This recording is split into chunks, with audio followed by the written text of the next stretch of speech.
Bonjour, à toutes et à tous. Donc je vais effectivement vous présenter la démarche telle qu'on l'a initiée à Nantes Métropole, il y a maintenant à peu près 2 ans. Commencer par un chiffre, la construction bois à l'échelle, des Pays de la Loire et on est grosso modo sur les mêmes chiffres aujourd'hui, sur Nantes Métropole, c'est 9 des logements construits. Donc on a des marges de manœuvre, importantes, même si ce chiffre est intéressant. On a finalement, concrètement, initié et formalisé des objectifs dans le cadre du grand débat, sur la transition énergétique, qui s'est déroulé en 2017-2018.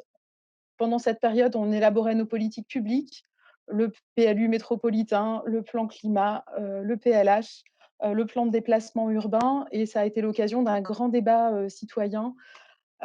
comme on a l'habitude, de les conduire à Nantes pour faire contribuer l'ensemble des acteurs, des parties prenantes, à l'élaboration de la stratégie pour mobiliser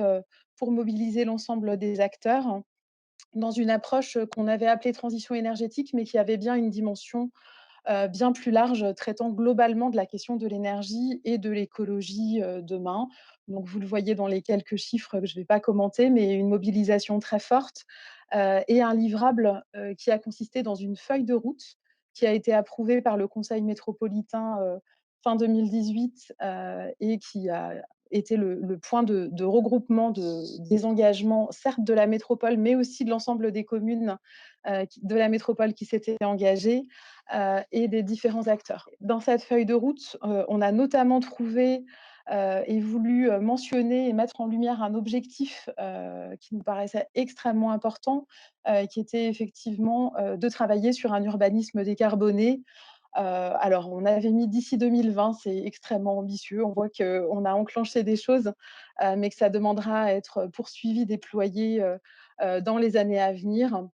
Mais l'objectif, c'était bien de dépasser la question de la performance énergétique des bâtiments, pour travailler également à la question du bilan carbone, des réalisations, que ce soit l'aménagement, mais aussi la construction, avec, un objectif que nous nous sommes donné à cette occasion-là, d'encourager et de favoriser, l'usage des matériaux biosourcés et notamment du bois, dans l'ensemble des projets d'aménagement pilotés, par la métropole. Un objectif qui s'est encore, qui a été confirmé, amplifié, renforcé dans le cadre du mandat qui s'engage depuis maintenant quelques mois. Nous l'avons traduit, en 2019, par un objectif, plus chiffré, puisqu'on était sur un objectif général dans la feuille de route, avec une cible, de passer à un chiffre, on est resté dans une fourchette, mais entre 20 et 30 des bâtiments bois à horizon 2025-2030 sur le territoire métropolitain. L'ambition, étant, finalement de mobiliser dans l'atteinte de cet objectif, certes les opérations publiques, d'aménagement, les réalisations de la collectivité, mais aussi l'ensemble des acteurs du territoire et donc la construction privée. Pour ce faire, on a développé un partenariat, et conclu un partenariat avec un acteur qui est extrêmement important, sur le territoire et que je tiens à remercier, qui est Atlan-Bois, l'interprofession du bois en Pays de la Loire, qui, vient en appui de la métropole, pour, assurer, de la pédagogie, de l'accompagnement, de l'expertise technique et méthodologique, dans le développement du bois construction et la mobilisation des autres filières, des matériaux biosourcés. Donc pour atteindre cet objectif, 20 à 30, donc globalement, c'est à terme tripler, l'usage du bois, dans la construction notamment de logements par rapport à ce qu'elle est aujourd'hui. On finalement on a identifié plusieurs leviers, que je vais très succinctement vous présenter. Donc le premier levier, j'ai déjà commencé à l'évoquer, c'est celui de faire de la pédagogie et de fédérer l'ensemble des acteurs à nos côtés. Donc la convention avec Atlan-Bois, je l'ai évoquée, nous l'avons signée en juillet 2019,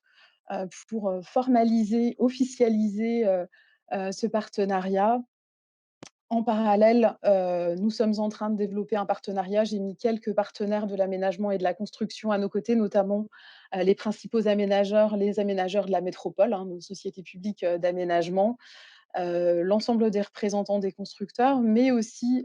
aux côtés d'Atlan-Bois, un certain nombre d'acteurs, qui viennent nous accompagner, dans le développement de l'innovation, de la performance dans la construction, donc Novabuilt,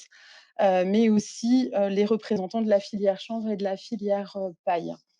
Hem Donc ce premier objectif, il est absolument déterminant, on le voit bien puisque construire en bois, en matériaux biosourcés, heu, pour arriver à déployer, amplifier cet objectif tout en maîtrisant les conditions techniques de production,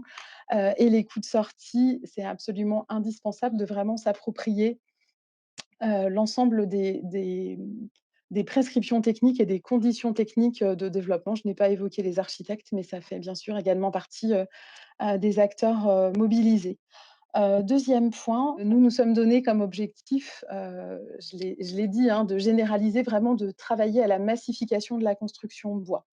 20 de construction bois sur le territoire métropolitain en mobilisant, les constructions publiques, les constructions privées. Grâce à ce partenariat et à l'implication de l'ensemble des acteurs, on voit bien depuis quelques années combien, les opérateurs immobiliers, les promoteurs, les bailleurs sociaux, s'engagent dans des projets en construction bois et matériaux biosourcés, y compris dans des projets dans lesquels la collectivité n'est pas, à la manette, en termes de projets publics d'aménagement.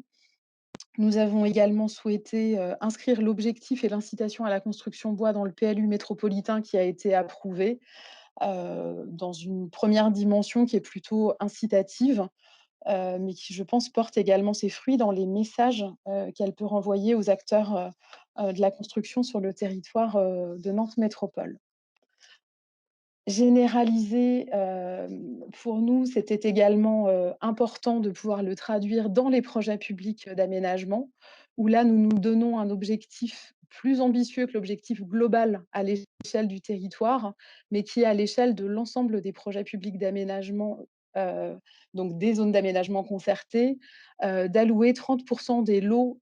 constructibles à la construction bois et biosourcés. Donc dans nos nouvelles opérations, publiques d'aménagement, mais aussi dans les opérations qui sont, engagées, sur le territoire et pour lesquelles les lots restants, font également l'objet d'un ciblage et d'un fléchage. Donc c'est un travail que nous faisons avec les aménageurs, pour arriver à cibler, identifier les lots qui sont les plus compatibles avec la construction bois. L'objectif, ça n'est pas forcément, l'expérimentation, la prouesse, technique, c'est bien d'arriver à développer, en nombre, ces projets pour arriver à, accompagner les industriels, dans le développement de filières et à accompagner la maîtrise des coûts, du bois, construction et des matériaux biosourcés. Donc 1er point, effectivement, identifier ces lots, les flécher. Nous avons également travaillé, avec Atlambois à la réalisation d'un cahier de prescription qui effectivement, est annexé à chacune des consultations, d'opérateurs, donc promoteurs immobiliers, bailleurs sociaux, et qui indique finalement ce qu'est le cadre général de la construction bois avec un objectif, de viser le niveau 3 du label bâtiment biosourcé sans que nous imposions, la labellisation. Donc ça permet de donner un certain nombre de guides et de cadres, aux opérateurs. Nous sommes en train de faire ce travail. On a été un petit peu, ralentis, par le covid, par le report des élections, mais sur l'ensemble des ZAC de la collectivité, nous avons aujourd'hui, 20 ZAC qui sont identifiés sur lesquels le travail de ciblage des lots, a été fait. Un certain nombre de projets qui sont déjà identifiés, sur lesquels des consultations, sont en cours avec ces prescriptions, ce qui va nous permettre, de voir, arriver au stade d'études opérationnelles, et de permis, un certain nombre de projets qui rempliront ce cahier des charges. Sachant qu'on voit bien également, je l'ai dit tout à l'heure, mais y compris sur des consultations dans lesquelles nous n'avions pas, imposé en fait, l'usage du bois, donc des consultations qui avaient été lancées un petit peu avant l'élaboration de ce cahier des charges. On voit bien, combien les opérateurs eux-mêmes, notamment en milieu urbain, dense, ont pu faire le choix, de la construction bois, à la fois pour, ses ambitions écologiques et ses performances écologiques, mais également pour ce qu'elle permet de générer comme, chantier, plus facile, à maîtriser. En 3e point, donc cette fois-ci, donc j'évoquais la généralisation. Nous avons également souhaité, accompagner ce travail de massification par un travail sur l'innovation et sur l'expérimentation. C'est dans l'ADN, de la collectivité nantaise, que d'accompagner l'innovation. On a un réseau d'acteurs, extrêmement mobilisés, en la matière et ça nous semblait finalement très complémentaire, en parallèle d'un objectif de généralisation et de développement, d'identifier quelques projets, qui feront l'objet d'un accompagnement de la collectivité et qui, eux, puissent, pousser les feux finalement un petit peu plus loin encore, dans l'utilisation, du bois. Donc, pour ce faire, on a une consultation qui est en cours. Elle a là aussi été interrompue par la crise sanitaire et nous sommes en train de la relancer, en mobilisant les nouveaux élus, puisqu'il y a eu pas mal de renouvellement, au moment des élections, cette année. Donc, notre objectif, c'est d'identifier, en lien avec les communes et les aménageurs, une dizaine, une quinzaine de lots, qui pourront accueillir, des projets d'habitat ou des projets tertiaires, des projets mixtes bien sûr, des projets d'équipement public si les communes le souhaitent, sur, des fonciers qui seront maîtrisés, par la collectivité et ce qui va nous permettre, notamment, d'avoir une action sur le prix de cession pour, favoriser la sortie des projets. Donc, cette AMI, bois, matériaux biosourcés, nous l'avons structuré en 2 phases. Une première phase d'identification, de qualification des fonciers. Donc ce travail, pour une première vague, de foncier, il a été identifié avec les aménageurs et les communes et nous nous apprêtons sur les lots qui sont prêts à s'engager, à enclencher la deuxième phase de la démarche, qui visera la conception, la mise en œuvre des projets, avec un appel à candidature, qui s'adressera à des groupements pluridisciplinaires qui regrouperont, certes les constructeurs, les architectes, les bureaux d'études, on y est relativement habitué, mais aussi les entreprises, fournisseurs de bois et de matériaux biosourcés pour que l'ensemble de l'écosystème de l'acte de construire puisse contribuer à la conception des projets. Ça nous semble une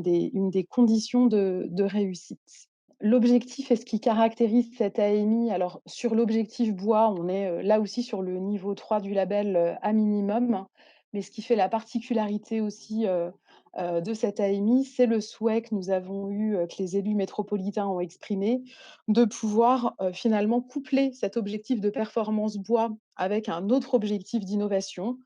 Nous laisserons les opérateurs, libres, de leurs propositions et de leurs choix. Hem, on a identifié un certain nombre de thématiques qui nous paraissaient intéressantes, à la fois, l'énergie positive et la construction bois, mais aussi des sujets qui sont davantage liés à la qualité, à l'habitabilité des locaux, hem et à leur performance et à leur durabilité. Je pense notamment aux questions de réversibilité, aux questions de santé, à des questions autour des circuits courts et de l'économie, circulaire. Et enfin, du coup, sur ce volet d'expérimentation toujours, nous avons souhaité, au-delà de cette démarche, finalement qui porte, sur un certain nombre de terrains publics, hem, nous donner aussi pour terrain d'expérimentation un projet d'aménagement, spécifique, qui s'inscrit dans la centralité nantaise, au sud de l'île de Nantes, que beaucoup d'entre vous doivent, connaître, sur un territoire qui est à cheval entre la ville de Nantes et la commune de Rezé. C'est l'opération Pirmile-les-Îles, qui vient se déployer en bord de Loire avec un objectif, alloué, à cette ZAC qui a été confiée à Nantes Métropole Aménagement, donc l'une de nos SPL, d'aménagement, qui est d'expérimenter et de pousser, au plus loin, l'objectif d'économie circulaire en urbanisme. Dans le cadre de cette opération, nous sommes accompagnés par des concepteurs de grande qualité, autour, de Frédéric Bonnet, du cabinet Aubrac, avec une opération, qui totalise un peu plus de 3 000 logements. Donc une opération d'envergure, sur laquelle, nous avons, souhaité travailler sur une approche globale, écosystémique de la durabilité, et de la résilience en urbanisme, en intégrant notamment, un volet très important, sur, ce qu'on a appelé le déclenchement des filières de la transition, donc notre capacité, à travailler sur la durabilité des matériaux, sur les circuits courts, sur la mobilisation des acteurs locaux et des filières économiques, qui viennent concourir, à la construction et à l'aménagement. Et donc ça s'est traduit par une démarche de sourçage, qui est conduite par notre aménageur et par la maîtrise d'œuvre, avec un certain nombre, d'ateliers, de travail, notamment autour des filières, de la construction en transition. Vous le voyez, c'est le 1er atelier qui a été conduit. Ces ateliers sont en cours, d'achèvement. Ils viennent réunir, finalement, les promoteurs, les bureaux d'études, les architectes, les représentants, des filières, des interprofessions, mais aussi des entreprises, avec, finalement pour objectif, véritablement de bien identifier l'ensemble des acteurs mobilisés, de favoriser leur interconnaissance, d'accompagner le montage de partenariats, entre ces opérateurs en leur permettant de se connaître finalement très en amont du lancement, du projet. Puisque là, nous sommes encore, en cours, de travail, sur, l'avant-projet d'aménagement. Aucune consultation n'a encore, été lancée. Donc, notre objectif, c'est bien de préparer, on a mis plusieurs mois, avec l'aménageur à préparer finalement cette mobilisation d'acteurs, et au-delà de cette question finalement de la formalisation de la constitution de partenariat, cela va également permettre, à Nantes Métropole Aménagement d'intégrer ces contributions, dans les cahiers des charges de consultation, dans le dimensionnement des lots. En fait, nous allons, lancer des consultations sur des volumes de construction bien plus importants que les lots, qui sont mis à la consultation habituellement, tout en garantissant la diversité des constructeurs et des architectes, mais avec, l'idée bien sûr que c'est l'effet de masse qui nous permettra de maîtriser, notamment les coûts de production, compte tenu de ce volume, et donc d'adapter les modalités de la consultation. Donc si tout va bien et si la commune valide, l'ensemble de ces principes, notre objectif, c'est de lancer les premières consultations au 1er trimestre, de l'année prochaine et d'utiliser l'expérience, conduite sur la ZAC Pirmil-des-Îles pour pouvoir la généraliser et la déployer, bien plus largement à l'échelle de l'ensemble des projets de la métropole, mobilisant l'ensemble de ces aménageurs, et des acteurs de la construction. Donc sur les outils, les axes de développement qui faisaient partie des demandes,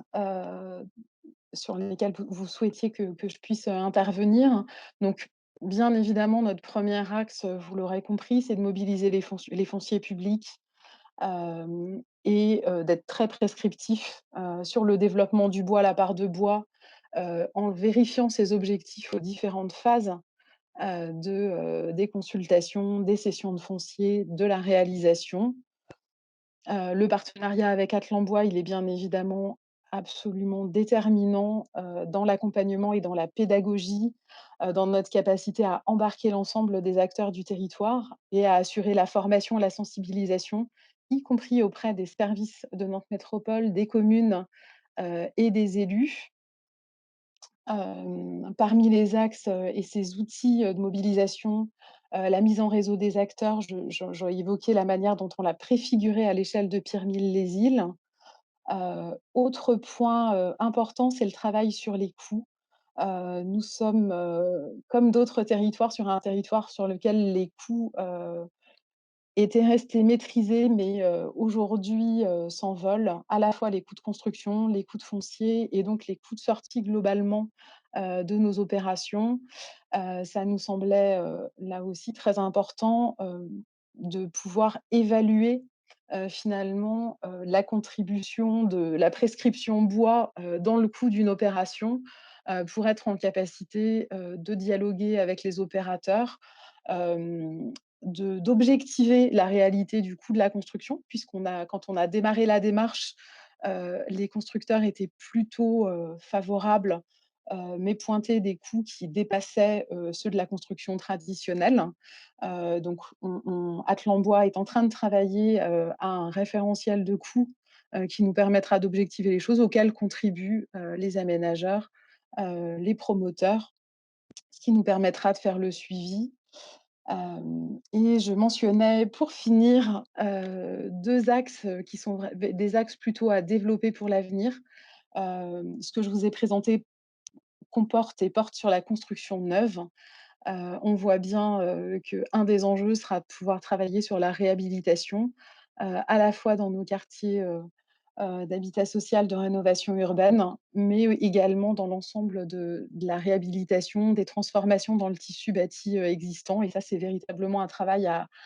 engager pour l'avenir. Un autre axe de réflexion que nous n'avons pas encore développé, mais sur lequel nous nous pencherons, c'est de voir, comment faire, du PLU un outil qui soit un outil plus prescriptif, encore de la construction bois, là où aujourd'hui il est essentiellement incitatif. Voilà, je crois que j'en ai fini.